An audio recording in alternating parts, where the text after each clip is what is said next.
샬롬 할렐루야. 지옥 세 번째입니다. 우리는 먼저 인간 경작이라는 전체적인 틀 안에서 지옥을 이해할 필요가 있습니다.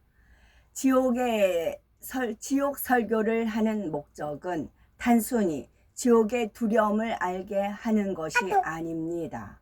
무서운 지옥의 형벌뿐 아니라 사후의 세계, 구원의 길, 죄 등에 대해서 알므로 참 신앙생활을 하도록 하는 것이지요. 그리고 무엇보다 지옥 설교를 통해 지옥을 두실 수밖에 없는 하나님의 공의와 그 깊은 사랑을 깨달아야 합니다. 사람들은 하나님의 공의를 오해하기도 하는데 지옥과 관련해 가질 수 있는 몇 가지 의문점에 대해서 살펴봅니다. 왜 꼭 주님을 믿어야만 구원받아 천국에 가나요? 이지요. 하나님을 믿지 않는 이들 중에도 천국과 지옥을 인정하는 사람들이 있습니다. 또 선하게 살면 되지 꼭 교회에 다녀야 하나? 착한 사람이 천국에 들어가야 공평하지 않나? 이렇게 말하는 사람도 있지요. 그렇지만 단순히 천국과 지옥을 인정한다고 해서 또는 착하다고 해서 천국에 갈 수 있는 것이 아닙니다. 오직 주 예수 그리스도를 믿음으로 제사함 받아야 구원받아 천국에 갈 수가 있지요. 어느 한 부자도 그 마음에 선이 전혀 없었던 것은 아닙니다. 음부의 불꽃 가운데 고민하는 중에도 자기 형제들을 걱정했지요. 그러나 그는 생전에 하나님의 말씀대로 곧 율법을 지키며 살지 않았기 때문에 구원받을 수가 없었습니다. 오늘날 어떤 이들은 왜 꼭 주님을 믿어야만 구원받아 천국에 가나요 하고 복음에 대해서 의문을 품기도 합니다. 그것은 바로 죄의 문제 때문이지요. 천국은 거룩하고 깨끗한 곳이기에 죄인들은 들어갈 수가 없습니다. 죄의 싹은 사망이기에 이 죄의 문제를 해결받지 못하면 그대로 사망을 당하게 되지요. 여기서 사망이란 수명이 다해서 죽는 육의 죽음만을 말하는 것이 아니라 영혼이 지옥에 가서 세세토록 고통당하는 영혼의 죽음을 뜻합니다. 나름대로 선하게 산다고 자부하는 사람들에게도 죄가 없을 수는 없습니다. 인류 모두에게는 아담으로부터 전해 내려온 원죄와 스스로 짓는 자범죄가 있기 때문이지요. 그러면 이 죄의 문제를 해결받고 구원받아 천국에 가려면 어떻게 해야 될까요? 로마서 10장 9절에 네가 만일 네 입으로 예수를 주로 시인하며 또 하나님께서 그를 죽은 자 가운데서 살리신 것을 네 마음에 믿으면 구원을 얻으리니 했습니다. 이때 주님을 구주로 시인한다는 것은 입으로만 주여 주여 하는 것이 아닙니다. 이어지는 10절에 사람이 마음으로 믿어 의에 이르고 입으로 시인하여 구원에 이르느니라 하였지요. 즉 성경 66권에 기록된 하나님의 말씀에 순종하여 의롭게 사는 행함이 따를 때라야 참 믿음이라 인정받고 구원받을 수가 있는 것입니다. 마음에서 참으로 믿어지면 반드시 말씀대로 사는 행함이 따르기 때문이지요. 마음으로 믿고 입술로 시인해야 그 고백이 참이라 인정되는 것입니다. 이처럼 구원받아 천국에 가는 유일한 길은 예수 그리스도라는 사실이 복음의 핵심이지요. 두 번째 질문은 주님을 미처 알지 못해서 영접하지 못한 영혼들은 어떻게 되나요? 입니다. 복음을 들을 때 주님을 미처 알지 못해서 영접하지 못한 영혼들은 어떻게 되는지 의문을 가져본 분들이 있을 겁니다. 아직 예수님께서 이 땅에 오시기 전 구약시대 사람들은 어떻게 될 것이며 신약시대에도 복음을 듣지 못하고 죽은 사람들은 또 어떻게 될까요? 너무 어린 나이에 죽어서 주님을 믿지 못한 아이들은 어떻게 되겠습니까? 이런 경우 주님을 믿지 못했으니 무조건 다 지옥에 갈까요? 그렇지 않습니다. 공의의 하나님께서는 이런 영혼들에 대해서도 각자에게 맞는 구원의 문을 열어주셨다는 사실입니다. 그것은 바로 양심 심판에 의한 구원입니다. 양심 심판에 의한 구원 살펴보겠습니다. 하나님께서는 사람에게 영원을 사모하는 마음을 주셨지요. 그래서 양심이 선한 사람은 비록 복음을 듣지 못했다 해도 본성적으로 신을 찾습니다. 막연하게나마 사후의 세계에 대해서 믿지요. 또한 선한 사람들은 질서 있게 창조된 천지 만물만 보아도 신의 존재가 믿어집니다. 하늘을 두려워하여 선하고 의롭게 살려고 하지요. 하나님과 밝히 교통했던 사도 바울은 이 양심 심판의 근거가 되는 말씀을 기록하고 있습니다. 로마서 2장 14에서 15절에 율법 없는 이방인이 본성으로 율법의 일을 행할 때는 이 사람은 율법이 없어도 자기가 자기에게 율법이 되나니 이런 이들은 그 양심이 증거가 되어 그 생각들이 서로 혹은 송사하며 혹은 변명하여 그 마음에 새긴 율법의 행위를 나타내느니라 하였지요. 율법 없는 이방인 곧 하나님을 모르는 사람들도 양심에 따라 곧 율법의 일을 할 수 있다는 말입니다. 그 양심이 증거가 되어 그 생각들이 서로 혹은 송사하며 혹은 변명한다 하였지요.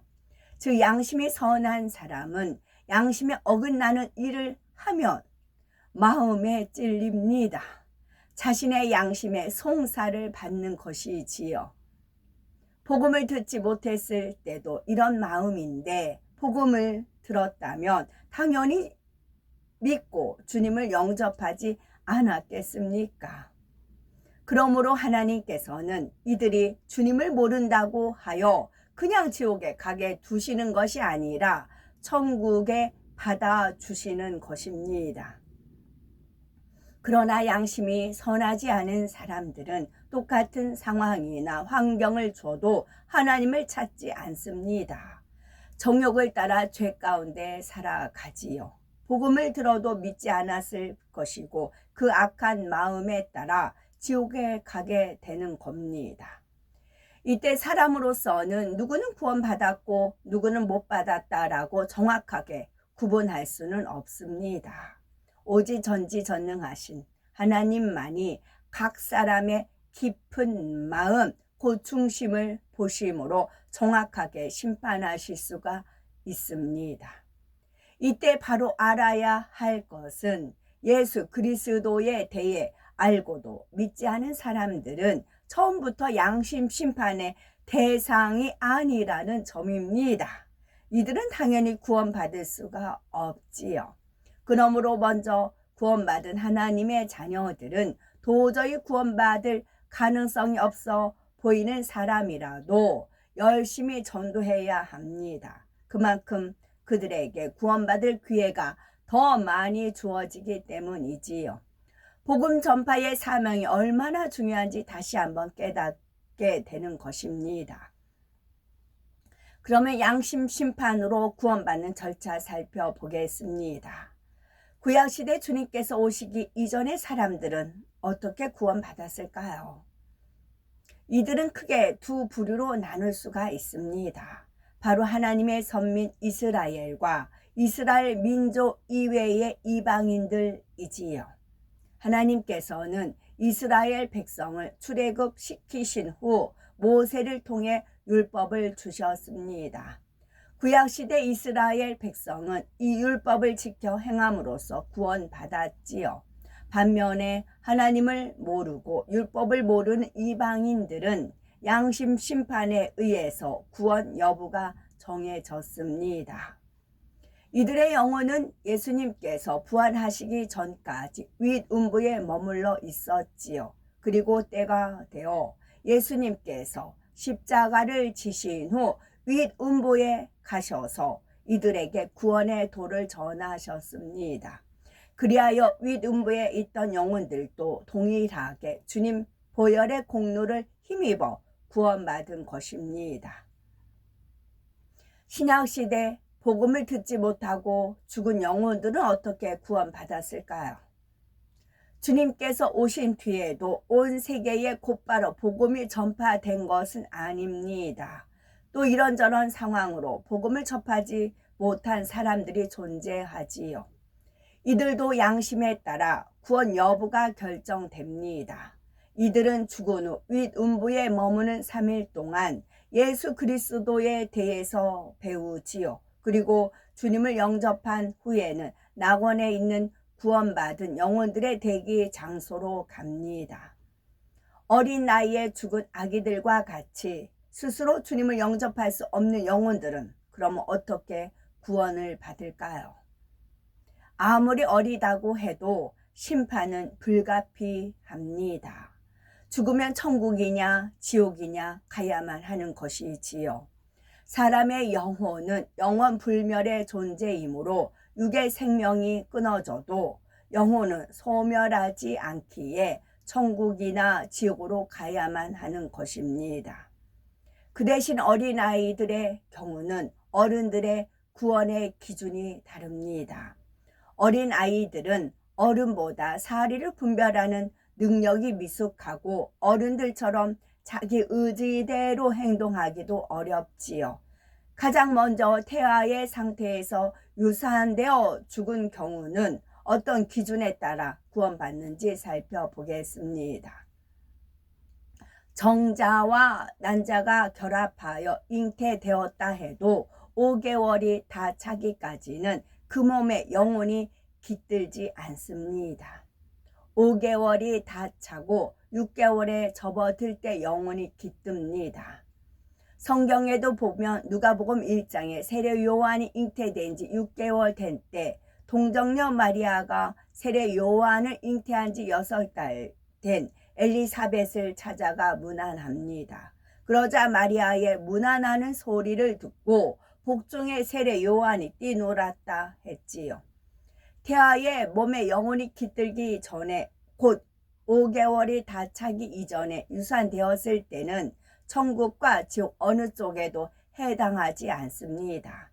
본래 육과 혼만 있고 영이 없는 짐승과 다름이 없는 상태이기 때문이지요.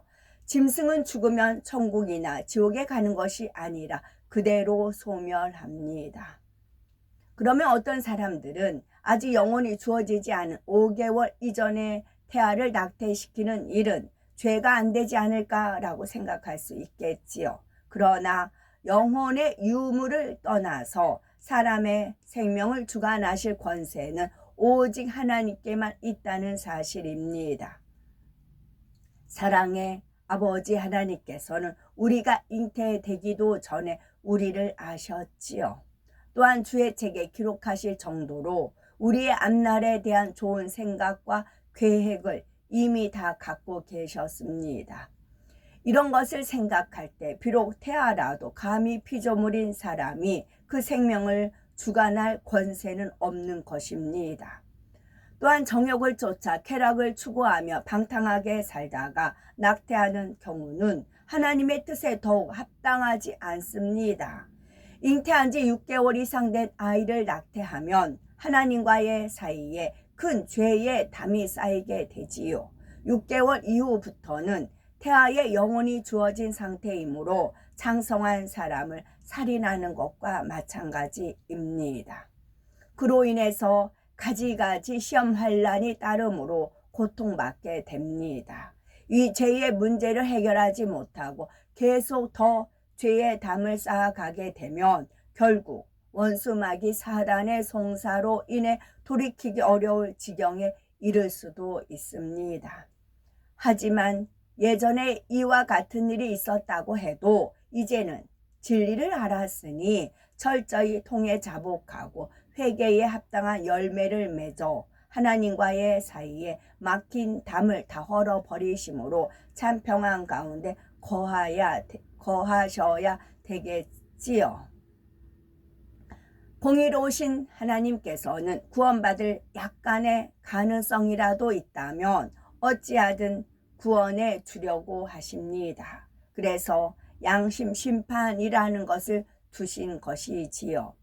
늘 하나님 앞에서 행하듯이 진리 안에 거하심으로 공의를 하나님의 사랑으로 느껴 새 예루살렘까지 침노에 들어가시는 복되고 아름다운 우리 모두가 되셨으면 좋겠습니다. 아멘.